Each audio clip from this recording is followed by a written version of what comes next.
How is everybody holding up? We're still giving it plenty, Vicky. Yeah. That is the main thing. It's been a hectic few days, and it's all been building up to this. And now it's the business end of the transfer window. We're that close to us now. Less than an hour to go until the window shuts, and then it's the start of the Premier League season. It certainly is. It's been a record-breaking window for many clubs this summer, and they may be running out of time. But there's still time for deals to be done before 5 o'clock, as you see there. We've still got an hour. But that, of course, is the deadline. But we know that more transfers could be announced well into the evening as well. Yeah, we've got everything covered for you from now on in right to the very end. And have a look at that. Some stellar guests this afternoon. They're over there. I'm talking about these three. Steve McLaren is with us, Kevin Nolan is with us, and Stephen Warnock is with us as well. Guys, you're most welcome. As well as our friends at NBCSN are presenting their show right here in the studios of Sky Sports News. Arlo, where are you? Don't be shy. Give me a wave. Arlo White is over here with us today. Yeah, and of course, we are going to be around the grounds as well as the breaking stories happen right there.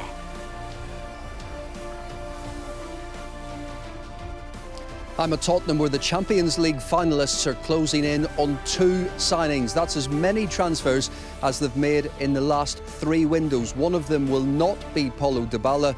All the details on the way, as well as some details of a possible outgoing. At Newcastle United, Andy Carroll is in the building. He's inside St James's Park behind me as Newcastle look to thrash a late deal through. And we're well covered across Europe as well, thanks to our colleagues in Italy, who were there to see Romelu Lukaku sign for Inter Milan.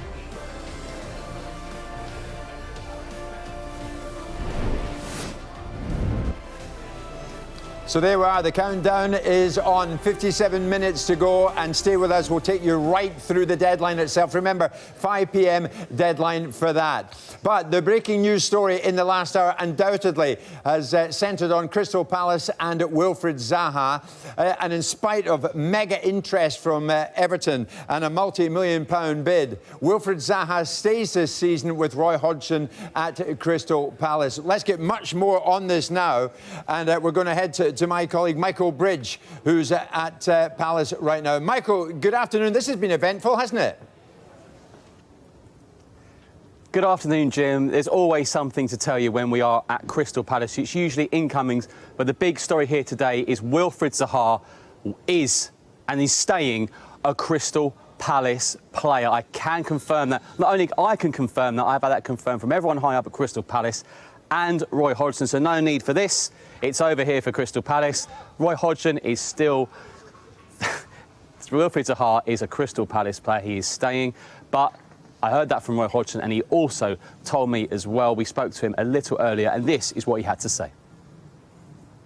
Today he wasn't really in the right frame of mind, so I sent him home today, which is understandable. Last day, transfer window. It's been well documented that he's wanted to leave, but it's not worked out for him in that respect. So he's a professional. He's got a good contract with us. He's very much a player that we respect, and I believe he respects us. I think everyone here has a good relationship with him, so there's not a problem with that. I mean, his beef, unfortunately, is with the chairman and owners of the club, because he's wanted to leave, and they haven't received the offer that they think is sufficient to allow him to leave, so he has to come to terms with that. When you sign long-term contracts, you are expected to honour them. So there you have it from Roy Hodgson himself, saying that he is staying. Wilfried Zaha will be a Crystal Palace player. Interesting speaking to him as well. Looking forward to having him this season. Why is that key? I'll tell you why. Because the transfer window in Europe is not over just yet, but Roy is preparing the season with Wilfried Zaha. He did say to me, perhaps was looking maybe for another striker, another right-back ideally, because obviously Aaron Wan-Bissaka has gone to Manchester United. But as Roy rightly says, every club would always like to have that bit more. He said he's satisfied with what's been done, and he's pleased that Wilfried Zaha is still a player. This player admits as well he did want to go, but they did not get the offer they deemed would be acceptable. Remember, he signed a long-term contract last season. So it looks like the business is done here at Crystal Palace. I can enjoy my ice cream, and Wilfried Zaha is still a Palace player. Michael Bridge, well done with that. Get a receipt for that ice cream. Big disappointment then for Everton, isn't it? Because they wanted Zaha, they didn't get him. They wanted Alex Iwobi, £30 million bid to Arsenal, they didn't get him.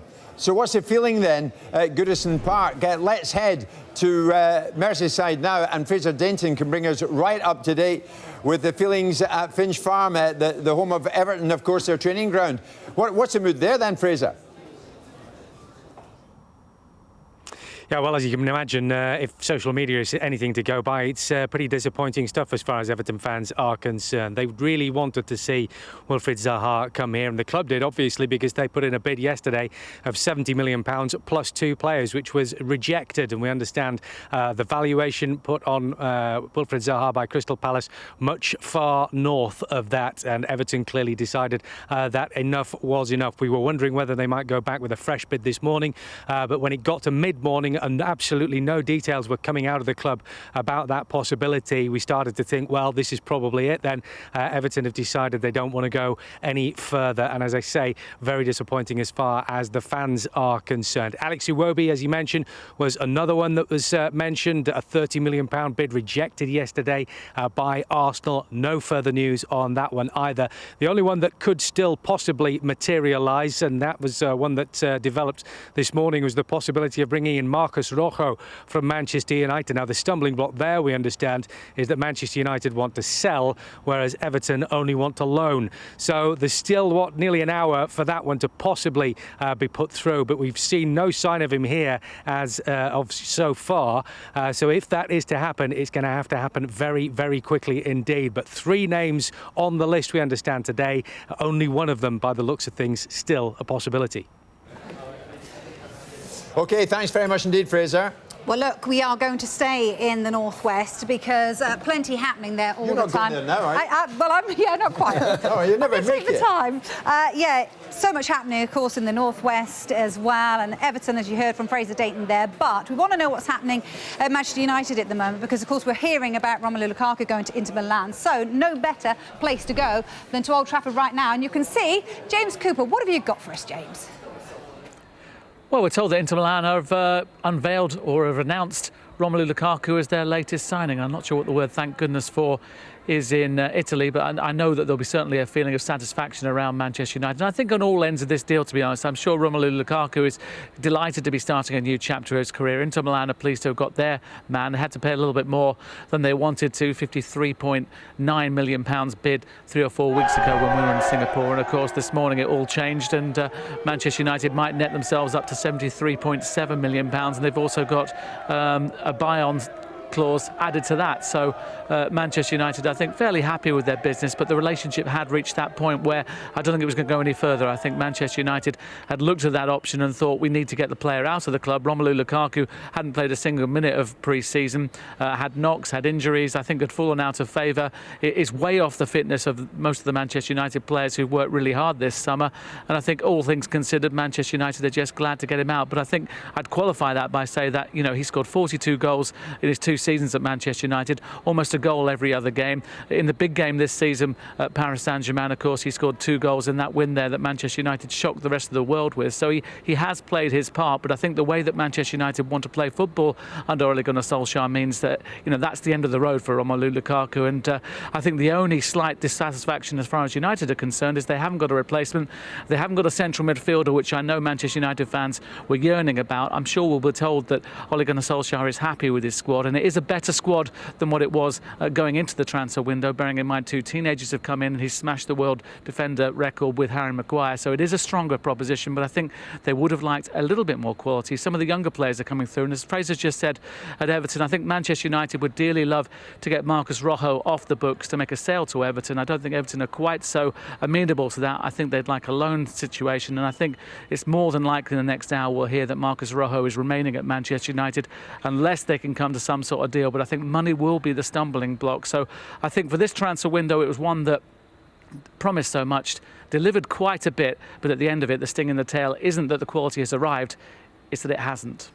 Yeah, OK, James, thank you very much. You see, the clock is ticking down at 49 minutes now.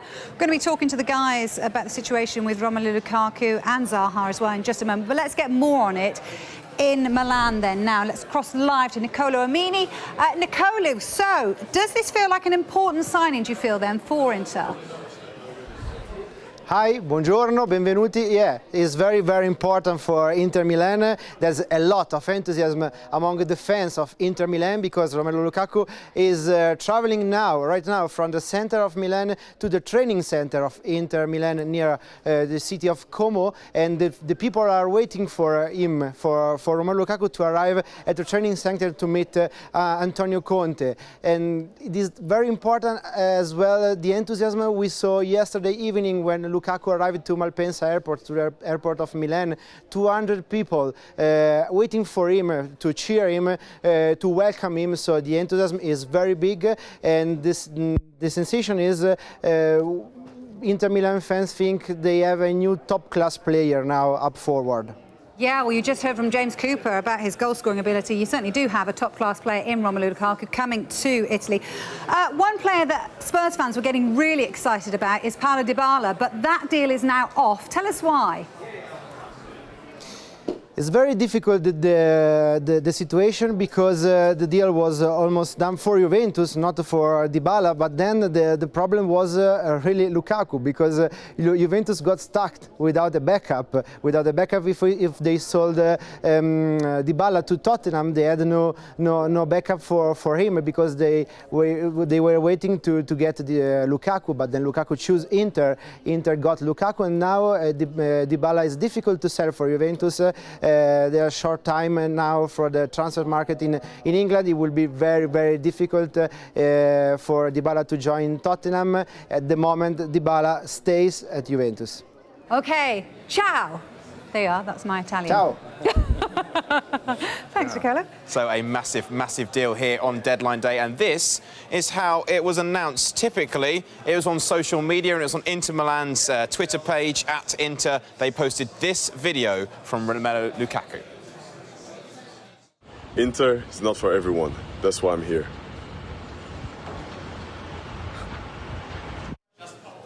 Very short and sweet, isn't it? And we do have a poll up on our Twitter page now, @Sky Sports News. We want to know from you who you think has got the better half of this deal. Is it Inter Milan or is it Manchester United? That's up for just 10 minutes. Get in touch @Sky Sports News. Results coming up. Well, it's interesting. We could get the guys' take on that, quite frankly. Who has got the better deal, do you feel, Stephen?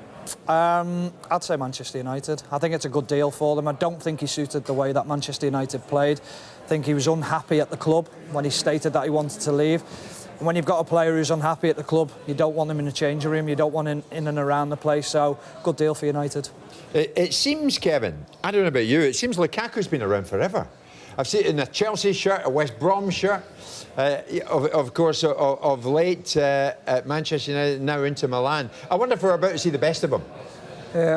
Yeah, I mean, I think he's got to now start stepping up. I think there's always been sort of question marks over him, you know, against the so-called big clubs when he come out against them for Manchester United. He never quite, you know, got the goals ratio up. I think you sort of seen last year that Ole Gunnar Solskjaer was sort of phasing him out. I think I watched the Liverpool game and he played Rashford up the middle and Lukaku off the right, and I sort of sensed that this was probably going to be his final few games for Manchester United. So yeah, I mean, I think he's got a lot to prove over there, but it's a lot of money again spent on him. Yeah.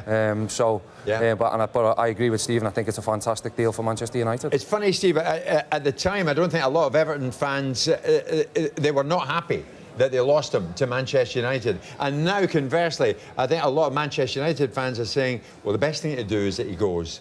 I mean, it's strange how a career can take a twist and turn like that. I remember I came across Lukaku when he was at Anderlecht, young boys, 16, 17, and we played them in a friendly when I was in Holland with 20. Wow. He was the same size at 16, 17 as he is. Well, he's a little bit bigger. He was such physique. I went, oh my God, he was unbelievable. Scored about 4 goals. We got beat 5. And I went, that boy's going to the top. So I've followed him quite closely since.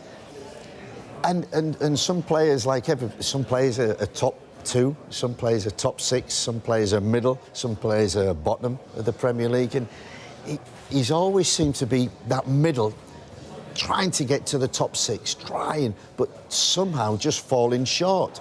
And everybody On the day, he is unplayable. Yeah. Unplayable. So therefore, he's one of them that entices managers to take a chance. I can get the best out of him. I can get him fit. I can get him to that top 6 or that top 2. And now Conte is the next manager who's trying to get him there. He really wanted him, didn't he, Vicky? Absolutely. Antonio Conte really wanted him. But I guess the thing that it leaves Manchester United with, and we have spoken a little bit about it, is the situation is it's deadline day and they've lost Romelu Lukaku. And they haven't really got a replacement, as James Cooper was saying. Yeah, they haven't, but I think when they're more than happy with that. They've never really been in for anyone. The Mandzukic one, for me, just didn't make sense at all. He's not a proven goal scorer. He's not going to get you 20, 30 goals a season like Ibrahimovic would have when he came into the club. You knew the power that he had. I think the other reason for Lukaku sort of falling out of favour at United as well with the fans is that they'd rather see Rashford succeed, a local boy, and they feel that it's almost stopping one of their own coming through the ranks. So he was on a bit of a hide into nothing at times. But I think United have got enough quality within the squad to play other players up top as well. OK, just a footnote to it, Vicky. It's a 5-year deal for Romelu Lukaku. He's there until 2024. Well, at least that's what it says in the contract. Whether he stays that long remains to be seen. OK, let's get more on the situation with Tottenham, of course. Before then, there was hardly any signings for them, but it's been a different story this summer. And they've spent big and they're not finished yet, apparently. Paul Gilmore, what can you tell us? Yeah, that is right, Vicky. They are closing in on 2 signings. That is as many transfers in one day than they've had in the last 3 transfer windows. The 2 players, Giovanni Lo Celso and Ryan Sessegnon. Let's start with Sessegnon. He's a £25 million signing from Fulham. Josh Onuma going the other way to Fulham. It's a 5-year contract for Sessegnon. Spurs have the option to extend that by 1 year. If they want to, and that of course then ties in nicely to Danny Rose, and he was given time off earlier in the summer when Spurs were away on tour just to sort out his future, and he went away, he missed that tour, but he has been back in the side since. One source telling us that Watford have had a bid rejected by Tottenham. We're just in the process of trying to find out a few more details on that at the moment. So yeah, Danny Rose, perhaps some movement there if they can get a deal done before the deadline. Time is running out, of course. As with Lo Celso, it is a loan with an obligation to buy for £55 million and a further £5 million in add-ons, taking the total of the deal to around £60 million. We think that will be structured as is the preference of Tottenham when possible. So Lo Celso and Sessegnon to come in. Dybala, as you've been hearing, will definitely not come in. It was just too complicated a deal to get over the line. Spurs have been working hard to try and do that. They were pushing hard for it, but it did become apparent. Oh, we lost him. See, that's what happens when you stand on the cable, isn't it? It just goes, Kevin. Just out go all the... He's probably fused the place out there. We'll be back with Paul Gilmore very shortly. One of the biggest shocks of this window so far, undoubtedly, David Luiz to Arsenal. We've got developments on that coming up very shortly, and more on Chelsea as well. Stay with us.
Well, now it's transfer deadline day, as if you didn't know, and less than an hour to go now. Where are we? 36 minutes until we hit the 5 p.m. deadline. The time has flown, hasn't it? So it's all happening. Andy Carroll in at Newcastle. It's my understanding it's a one-year deal. We're going to get more on that shortly. Keith Downey's up in the northeast. So many of you getting in touch with us saying, what is going on at Arsenal? Is David Luiz over the line? Has he signed from Chelsea? The man behind me is the man in the know there. Geraint is at the Emirates. Geraint, good afternoon to you. Luiz, is he in?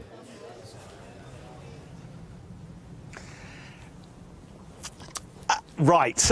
Let me start with this one. I've urged patience all day. Last night, when we broke this, that David Luiz would be the potential of him coming from Chelsea to Arsenal. Listen, deals like this don't happen quickly. I'm assured things are fine and everything's going fine behind the scenes in terms of getting the deal across the line, both for David Luiz and for Kieran Tierney. Let's not forget as well, the young Celtic left back.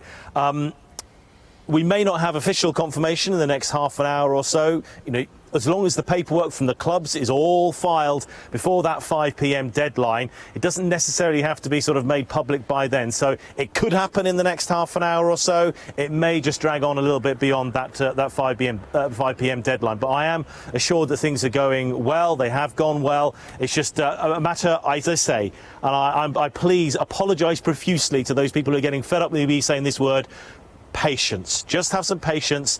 And maybe you'll be rewarded in the next, well, 30-odd minutes or so, maybe the next couple of hours as well. But the phraseology being used, things are going well. Just have a bit of patience before it's officially confirmed.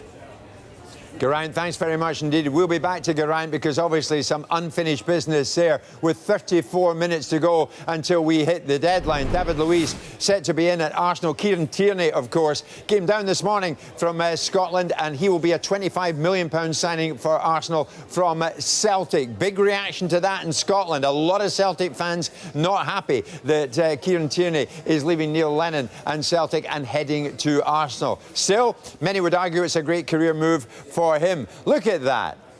I mean, transfer deadline day is all about pace. It's all about breaking news. It's all about how quickly we break the news. Would you get a load of Gary Cottrell? He could be on holiday, couldn't he? He's at Stamford Bridge, and of course there'll be no incomings. We know that because there's a transfer ban on the go.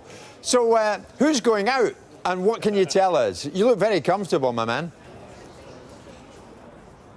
Yes, Jim, they said, come down to Chelsea on deadline day, they said. I said, fine, as you said, a transfer ban, there'll be no incomings, I can relax in my Chelsea blue chair, my Chelsea blue socks and trousers. But then we had, while we were enjoying the Brazilian-style sun, that Brazilian shock, because if I do stand up, you can see the Brazilian shock looming large on the Stamford Bridge entrance behind me, David Luiz. Things changed for him in the past few days. He was happy a couple of weeks ago talking about Frank Lampard and the challenge ahead, but he's been told by Frank Lampard that his chances of being first choice, second choice, third choice, maybe even fourth choice central defender are limited at Chelsea, partly because of that man next to him, Tony Rudiger. He's now fit again, he's training again, he'll be back in the team again before too long. Also, of course, starting in central defence against Manchester United on Sunday will be Andreas Christensen and Kurt Zouma. And there's Tomori as well kicking about, who was, of course, so effective with Derby under Lampard last season. So Luiz has decided it's best for him, best for Arsenal, best for Chelsea if he moves on. What about other outs in the next half hour? And by the way, I'm told by the club just this moment that they do think David Luiz is imminent and will happen. What about Danny Drinkwater? Potentially a loan to Burnley, although the club here is saying nothing about it. That's come from other sources. And what else at Stamford Bridge before the day is out, or maybe beyond today if they go abroad?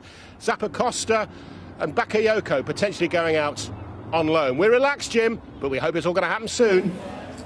Thank you very much indeed, Gary. Drink water. I like that. Yeah, he's quite right to be relaxed because there's no incomings. We know that, as we said earlier. Steve McLaren, Kevin Nolan and Stephen Warnock are with us this afternoon here at Sky Sports News. Behind you boys, 32 minutes to go, so I'd better get on with it. Steve, what do you make about the business then being done by Arsenal here in terms of David Luiz? We'll come to Kieran Tierney in a moment. But what kind of player they're going to get in Luiz that maybe wants to prove, well, Frank Lampard, this is what you might have had. I'm going to give it to Unai Emery. I think he's had a career of that, David Luiz. I think we talked about it earlier, he's Marmite. You either like him or you hate him. And that's with managers. And if he gets a right connection with the right manager and he gives him the licence to lead and they get on, they get a connection, David Luiz is excellent for any team. And I think that's what's happened at Chelsea this time. Frank's gone back, obviously knows him very, very well, knows that he probably hasn't got that connection. Unai Emery has worked with him at PSG. He's obviously had that connection, knows him, and knows that what he can bring to that dressing room. Because if David Luiz walks into that dressing room, he has got the charisma, he has got the personality, he's got the medals. At the top level, on his day, he is a fantastic player.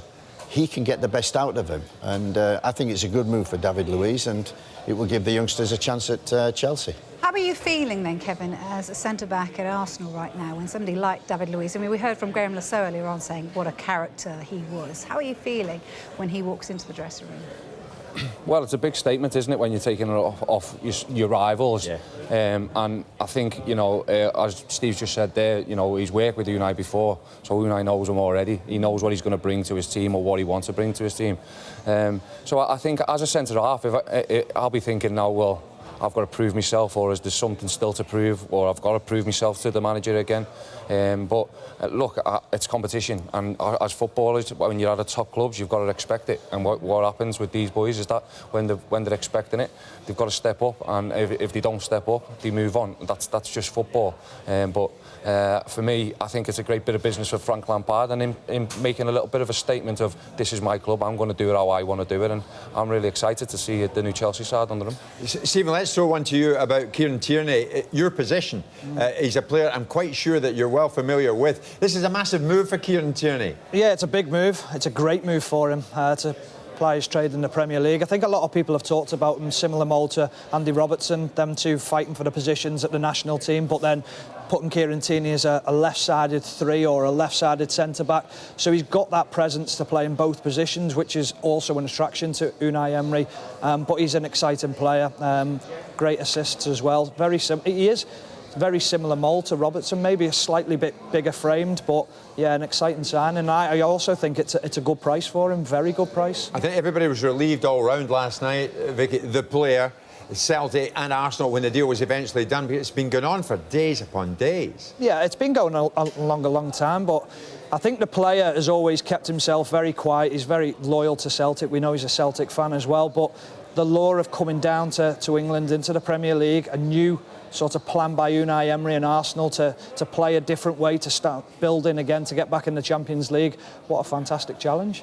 OK, let's get more from the guys very shortly, but let's get to Brian Swanson now, who can guide us through done deals and late deals, I believe. Yes, late deals. Do not go anywhere, all because of this. It's the Premier League deal sheet. We roll this out twice every transfer window in a year, but it's very important because what it means is that clubs have got from between 3 o'clock and 5 o'clock today to nudge some of those late deals over until 7 o'clock tonight. So this gives them an extra 2 hours. What they need to do is they need to demonstrate that the transfer is going to happen. So the clubs have got to fill out the details. They've got to be very specific about the transfer fee, any add-ons, guaranteed sums, contingency pays, and then it needs all of the signatures. So not just the buying club, but the selling club and the player. If all of this is completed in time, by 5 o'clock, the Premier League will then allow clubs up to 7 p.m. tonight to complete those deals. They're quite strict about it. We will find out within the next half hour or so just how many of those clubs have triggered this deal sheet.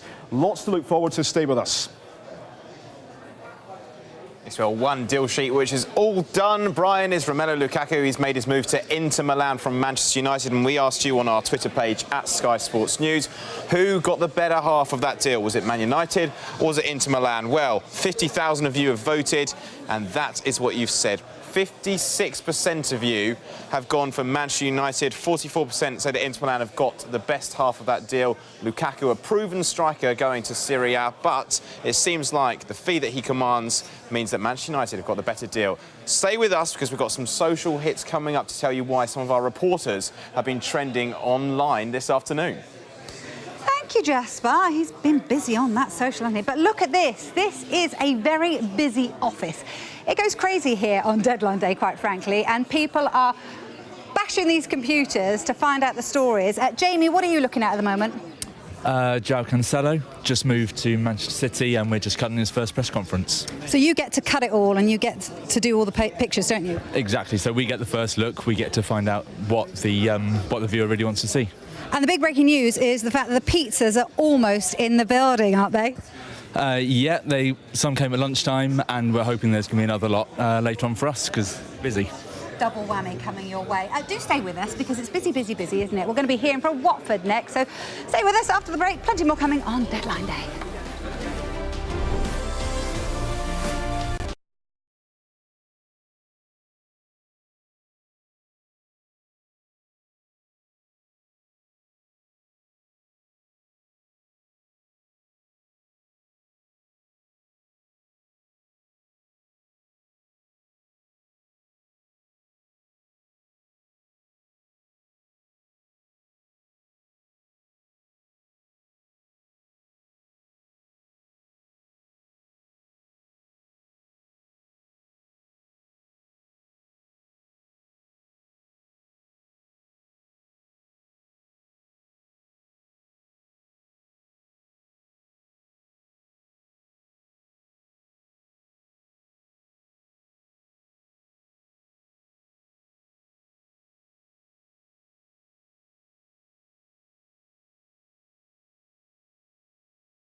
Well, if you just come in, you've come and joined us at a very good time because 22 minutes until the 5 p.m. deadline. Of course, it's transfer deadline day. Romelu Lukaku is now an Inter Milan player, not Juventus. He's gone to Inter Milan and he joins up with Antonio Conte. Maybe significantly in the last few moments, a statement on the Manchester United website. 1, 2, 3, 4 paragraphs, very short, wishing him well, But maybe more significant than that, no quotes from anybody inside the football club. None of the directors, nothing from Ed Woodward, nothing from Ole Gunnar Solskjaer, nothing at all in a quote fashion. So Lukaku has come and gone, but nothing much from United.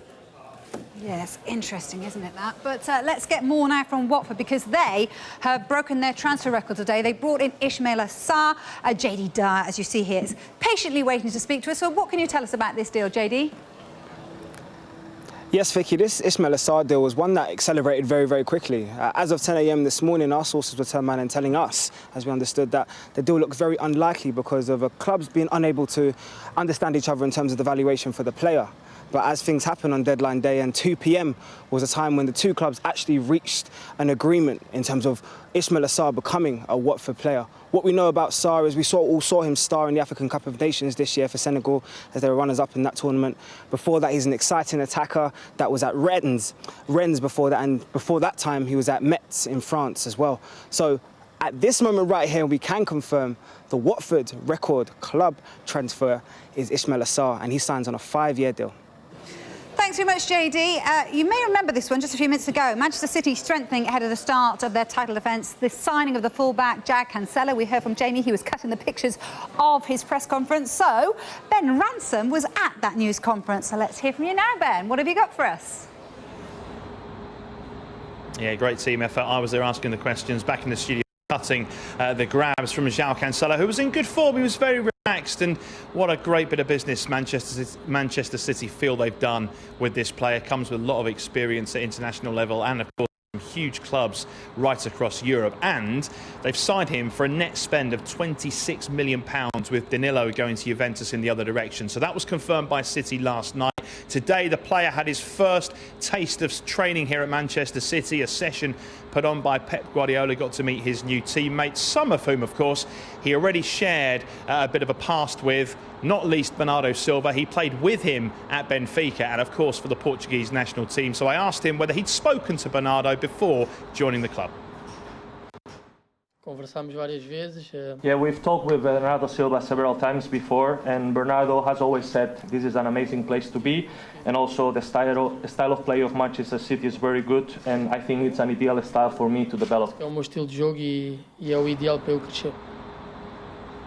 Here on deadline day, outstanding bits of business remain. Scott Carson, the former England international goalkeeper that we understand is going to be joining City on a season-long loan deal. Now, we're told no loan fee, but they will take over his wages, Manchester City. So that one we're still waiting for confirmation as the deadline ticks a little bit closer. And also the one outstanding issue for Pep Guardiola moving forward, of course, is that of Leroy Sané, heavily linked with Bayern Munich. At least one source from Germany telling us today that they don't believe that move is going to happen. Now, question marks over how serious that knee injury is that he picked up at Wembley. Reports that it could be very serious have emerged in the last 24 hours. The conversations I've had, though, with people around the club here, no confirmation on that. I'm told it is just speculation at this stage. We should learn more from Pep Guardiola in his news conference tomorrow.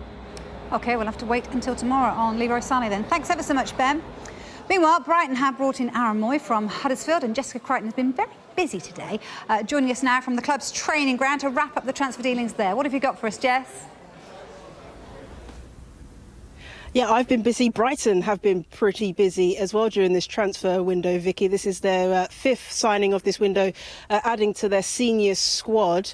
They've brought in Aaron Moy, as you say, from Huddersfield. And speaking to Graham Potter, the manager, he's always stressed the importance of personality, the player's personality, when he makes a new signing. And in Aaron Moy, they've got a leader both on and off the pitch. He was instrumental in helping Huddersfield to gain promotion to the Premier League a couple of seasons ago. And when they did spend those 2 seasons in the top flight, he was one of their standout players. Now, I did speak to Graham Potter, who's Aaron Moy's new boss, about the type of qualities that Aaron Moy brings. Let's hear from him now. He's had a really good experience recently in terms of being able to be part of a promotion winning team from the Championship up to the Premier League, and then he's had good experience in the Premier League. He's had some disappointments as well, and I think that's part of football. How he uses that experience overall to help us is, in terms of his attributes as a footballer, he's got qualities that I think will fit in well with our group, and I think he'll be a good addition. I think it's just another option for us in midfield. We've got some good solutions in there, but I think, as everybody will say, that the league's a long campaign.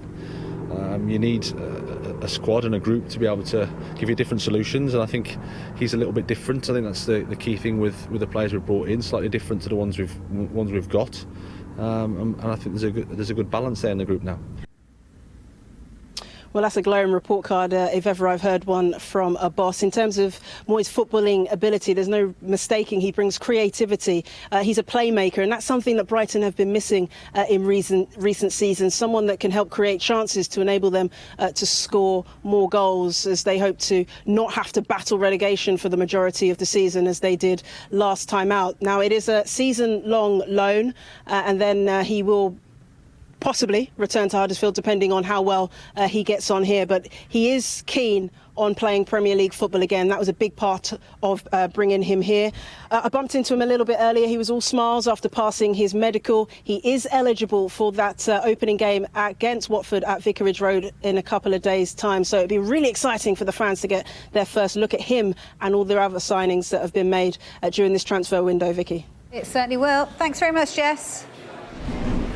Jess, thanks very much indeed for that. So, we're getting down to the business end of it now, aren't we? A quarter of an hour to go, and we're still waiting for confirmation of David Luiz at Arsenal, of Kieran Tierney at Arsenal, and of course, Big Andy Carroll up at Newcastle. Kevin Nolan is bursting to talk about that one. Is it done yet? Let's hope so, because the clock literally is ticking.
at that, 11 minutes to go, but so many deals already done. West Ham have signed Basel forward Albion Ajeti for £8 million. The 22-year-old trained with his new teammates today. He signed a 4-year contract with an option to extend for a further 2 seasons after securing the signing of Ajeti. Manuel Pellegrini says he's happy with his squad.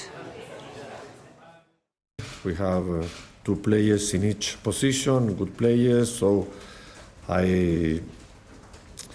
I always think that the best way to have a good performance is to have competition in your position to start to be the started 11. So we did all what we need to do. And is that definitely done, business-wise, for this window? No, I think that's already all done. He's a cool dude, isn't he? Newcastle United completed the signing of Emile Kraft from Amiens in France around 11 o'clock this morning. Now, this fella is a Swedish international defender. He signed a 4-year deal. We understand around £5 million changing hands there. OK, so with less than 15 minutes to go, let's stay with Newcastle because, as you see here, Keith Downey is ready and waiting to speak to us. You've got some big breaking news, haven't you, Keith? What can you tell us? Yeah, I can tell you that Andy Carroll, in the last minute, has confirmed his return to Newcastle United after 8 years away from the club. We do remember he left way back at the end of January back in 2011 to sign for Liverpool, which was then a record deal between 2 British clubs, £35 million. He then went on to West Ham. Today he travelled from London back up here to Newcastle, a return home, as he calls it, to join his boyhood club. It's something he said he's always wanted to do. He has signed a 1-year deal until the end of the season. And while he's not quite fit yet, he has been back running. He should be ready for selection within the next few weeks, and manager Steve Bruce should have him available to pick with him in his 25-man Premier League squad. I've been inside St James's Park in the last couple of minutes, and this is what Andy Carroll had to say to Sky Sports News. That's an amazing feeling. On the way up, it was just butterflies in stomach, and couldn't believe it really. It's been a long time coming, hasn't it? We were just saying there before we came on camera, eight and a half years. You've packed a lot in that time. Does it feel that long? Yeah, it's been a long time. Every transfer window, I'm sick of hearing it from you, but now it's finally happened. It's a great feeling. You were obviously keen for it to happen, to have another go here. Yeah, I think it's unfinished business. I left on a high, and I want to come back and get back to where I was, and scoring goals, playing games, and enjoying it really. You've had a little wander around the place. Is it as you remember? Yeah, getting out the car, walking down the pitch, it just feels fantastic. Walking down there and just knowing and remembering what's went on here, and hopefully it can bring back some great memories. When your contract came to the end at West Ham, did you feel there was always going to be this opportunity, or did it kind of come out the blue for you? I mean, I think the minute I left Newcastle, it was always in my head to come back at one point, and it's been 8.5 years, and I thought it would have been a lot quicker, to be honest, but I'm here now, and I'm ready to get started.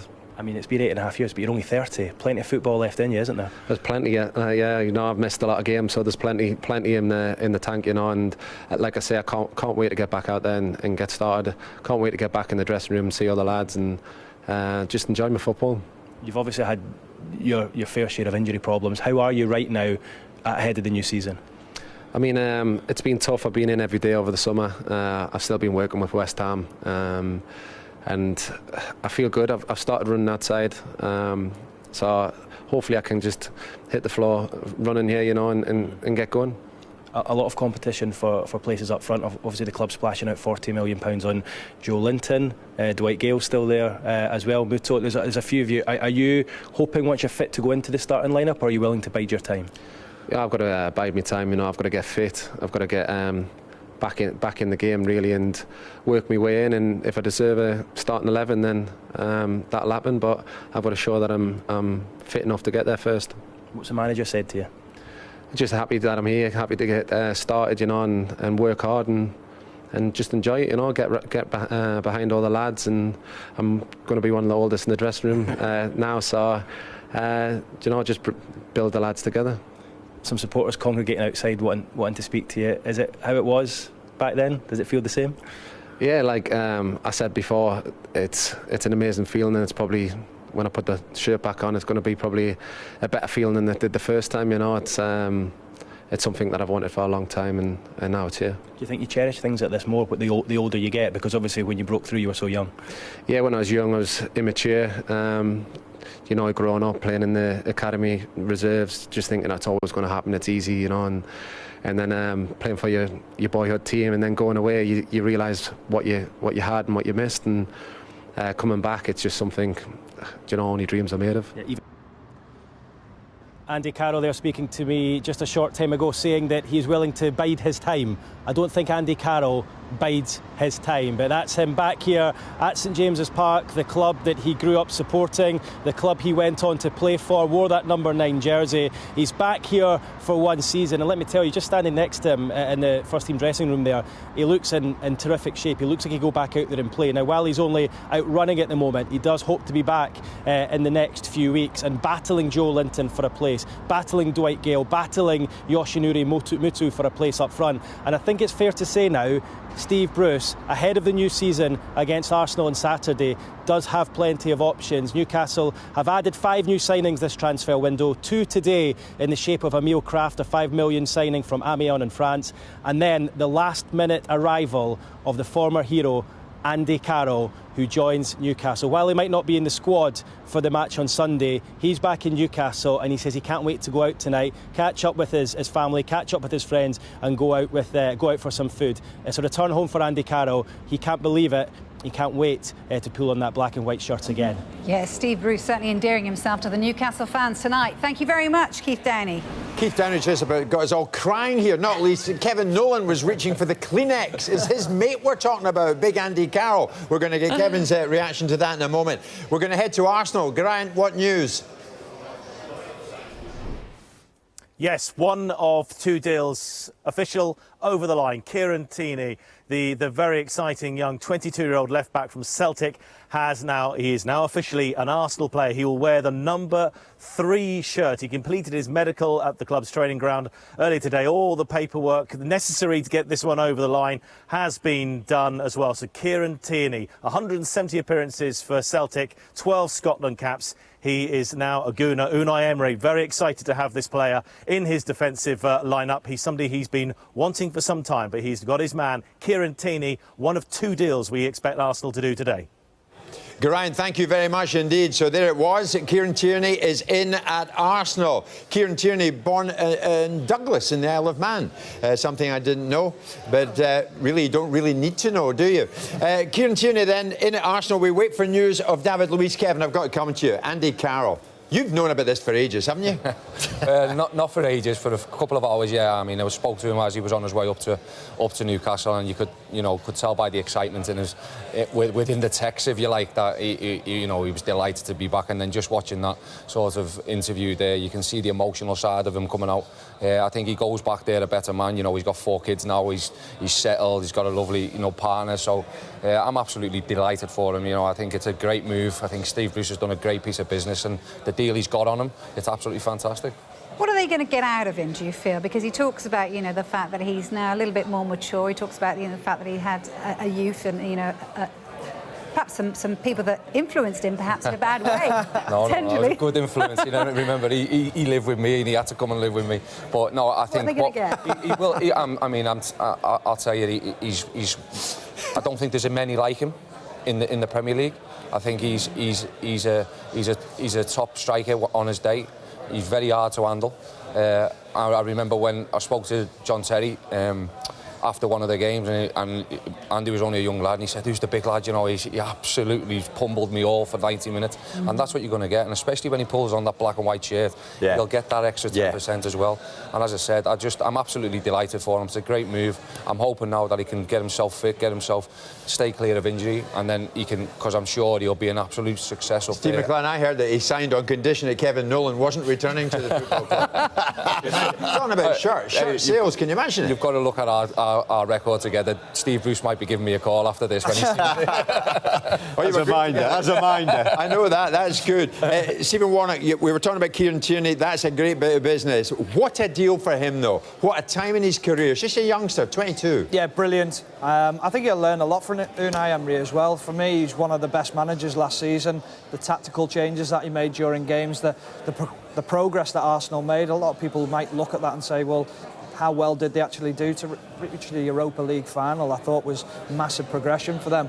He's going to have his defensive head on, though, if David Luiz signs as well, because playing alongside him, he's going to have to really be switched on, because we know that he can tend to wonder, he can switch off, but great challenge for him. Fantastic. Steve, we've said it before, Arsenal have surprised everybody, haven't they? They've done well in this window. David Luiz, we wait for confirmation. We will get it. Yeah, I think so. After that Europa League final, I think something had to happen. It's happened. They've got very good signings. Defensively, which is where they needed it. Attacking-wise, they're one of the best in the Premier League last season. There's no doubt about that. Stephen's right about Emery. Fantastic tactician. 2 great signings. OK, brilliant stuff. Welcome along. Meanwhile, to viewers joining us on NBCSN. Yeah, howdy. Really window with deals going to the wall. Almost said something else then. You've joined us at a very significant moment, because where are we now? The window is about to shut.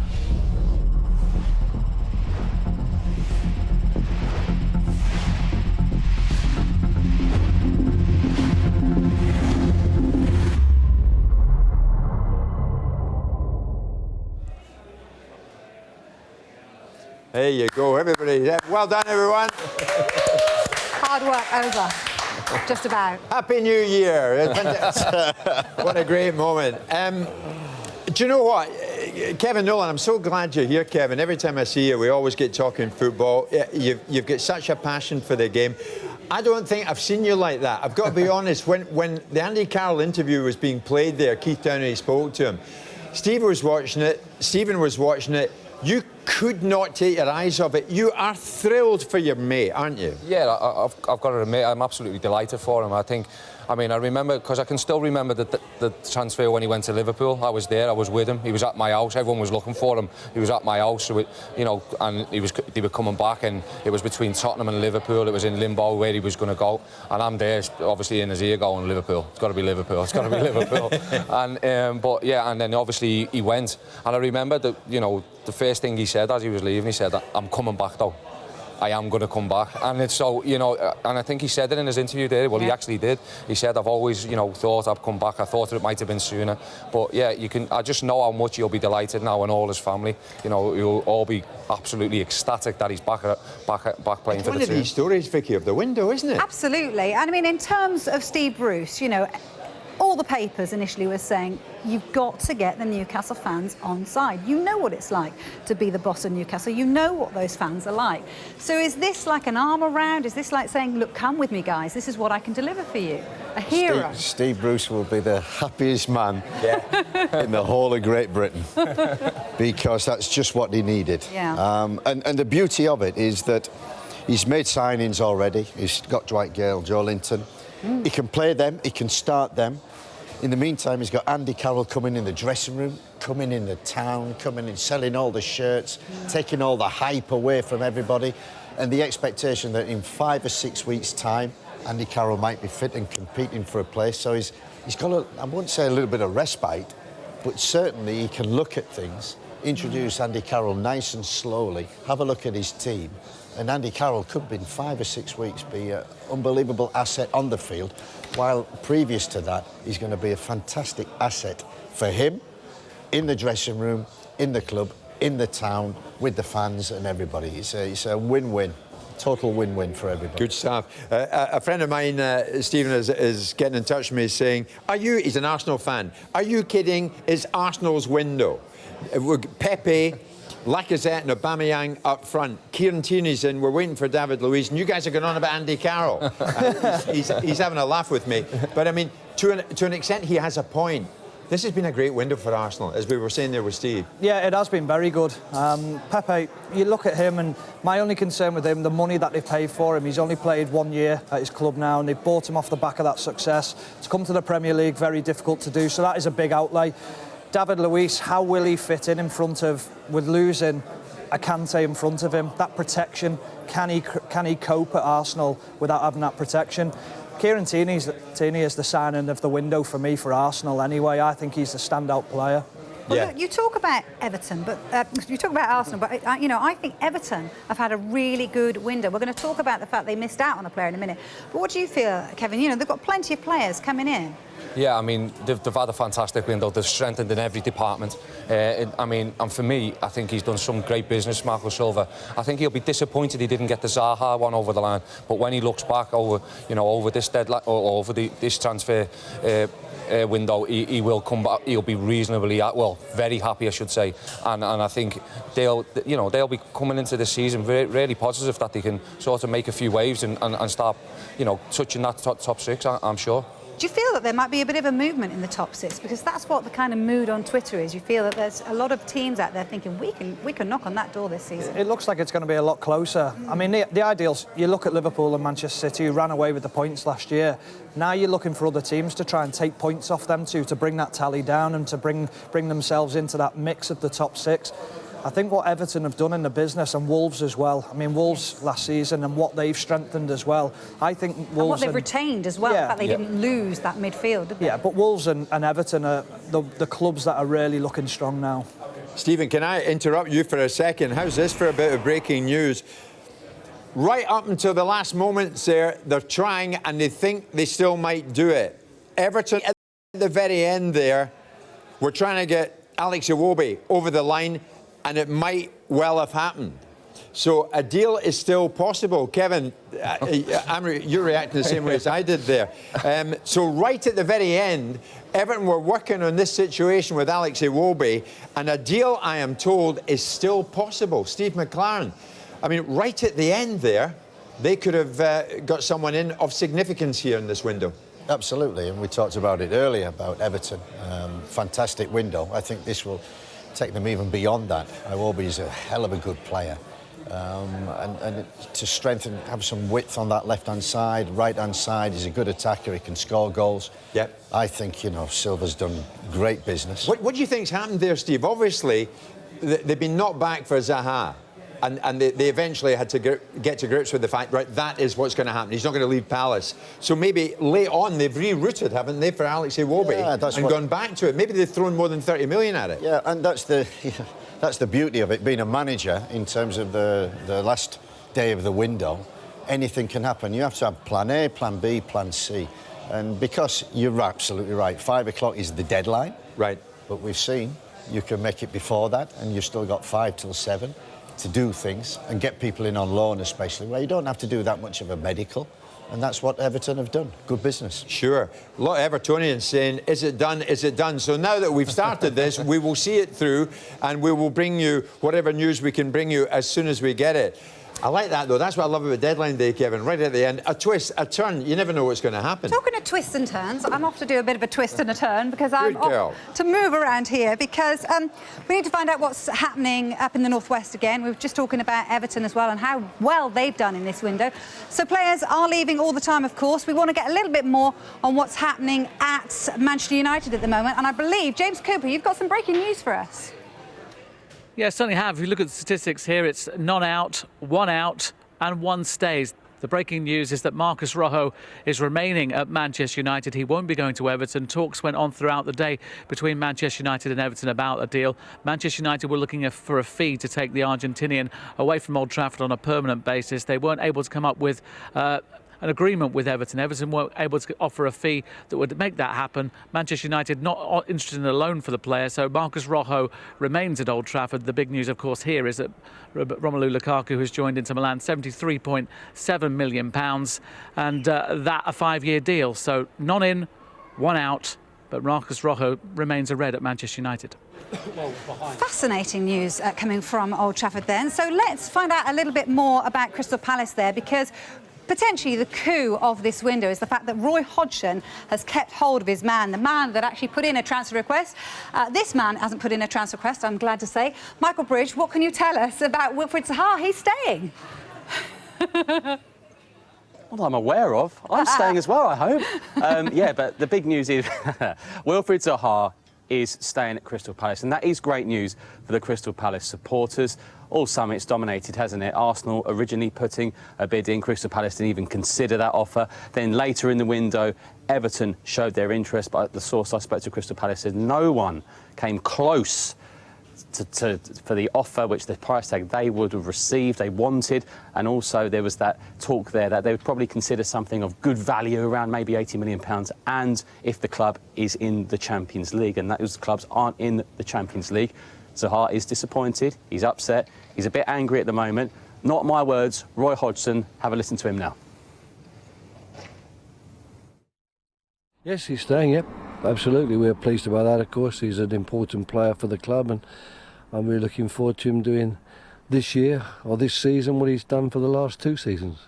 How is he at the moment? Is he going to get integrated back into the team okay? Is there any worries there at all?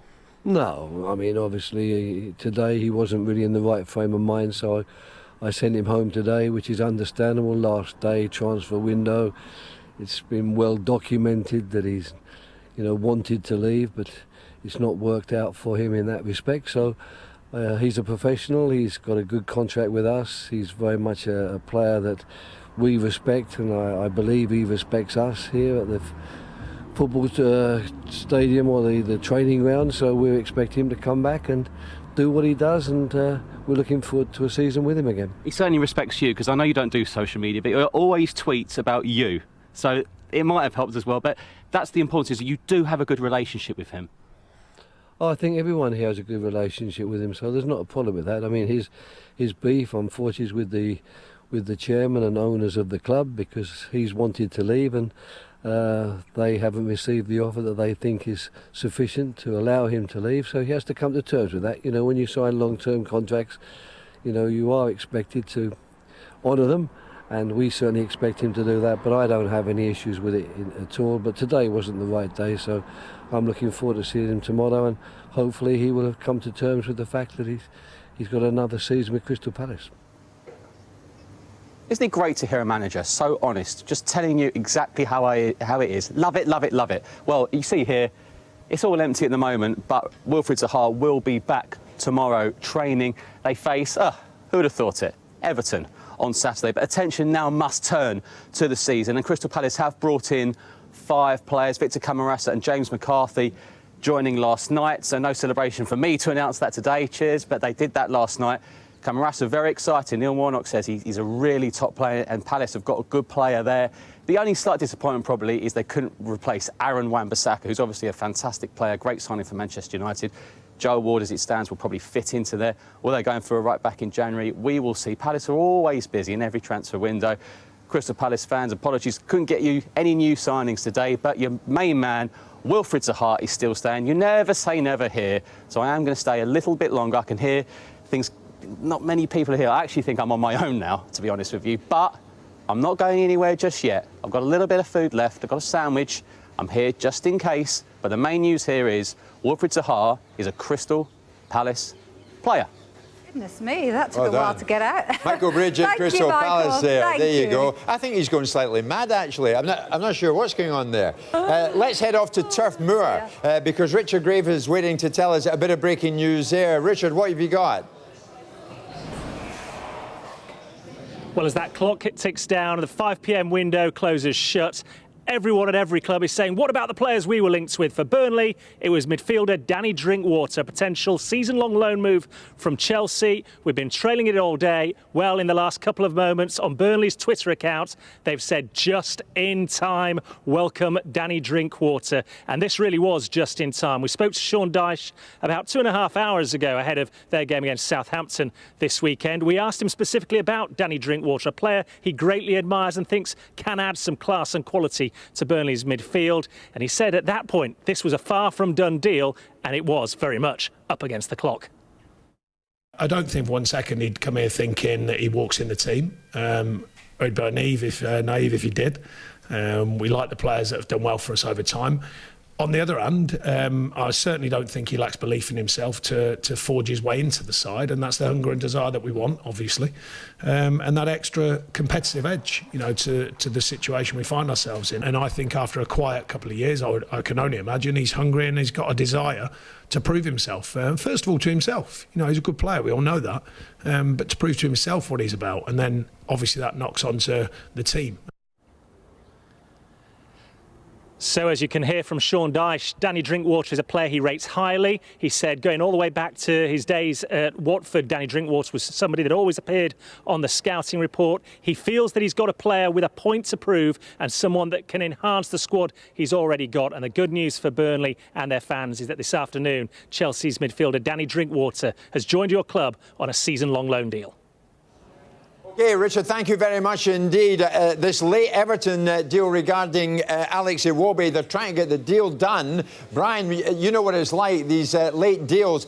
The sheet has got to be completed, the I's dotted and the T's crossed. Absolutely. The breaking news we understand right now, the Premier League are considering 6 deal sheets. These have been processed between 3 and 5 o'clock tonight. That means there are 6 deals currently in negotiations. They've completed those deals. It's now for the Premier League to process. We can now start that process of elimination. The Premier League, of course, far too discreet to tell us who, but we believe that Alex Iwobi is one of the players who is subject to that deal sheet. A reminder of that, it has to have been filled out by both clubs. It has to have been signed by both clubs and a player, but that's the news right now. 6 deals under consideration. Don't go anywhere. Thank you very much indeed. Do you know, I was just checking something there.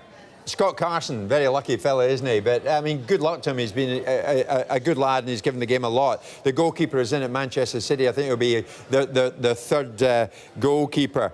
A bit of breaking news coming out of Manchester City. It's not of a transfer nature, but the fellas will probably react to this in a second. What a shame this is.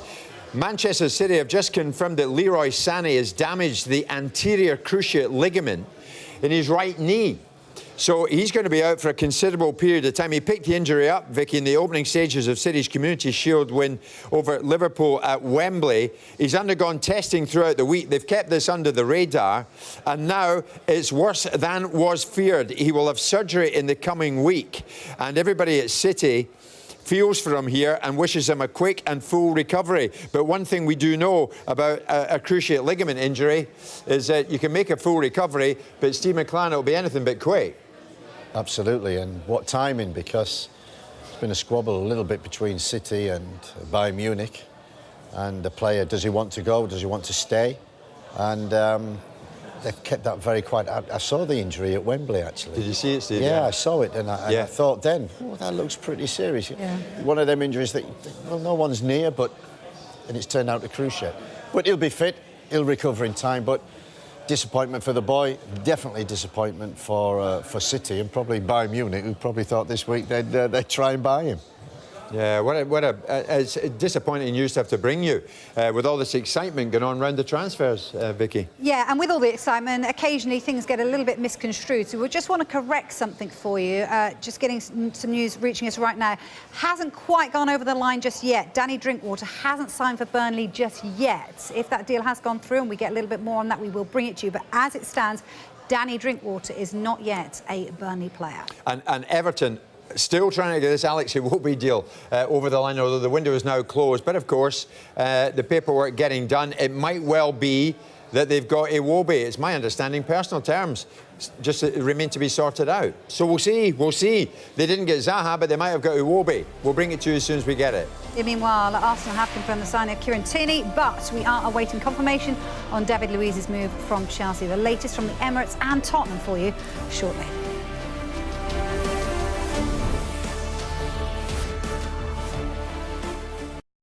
Own your moment. Sky Sports.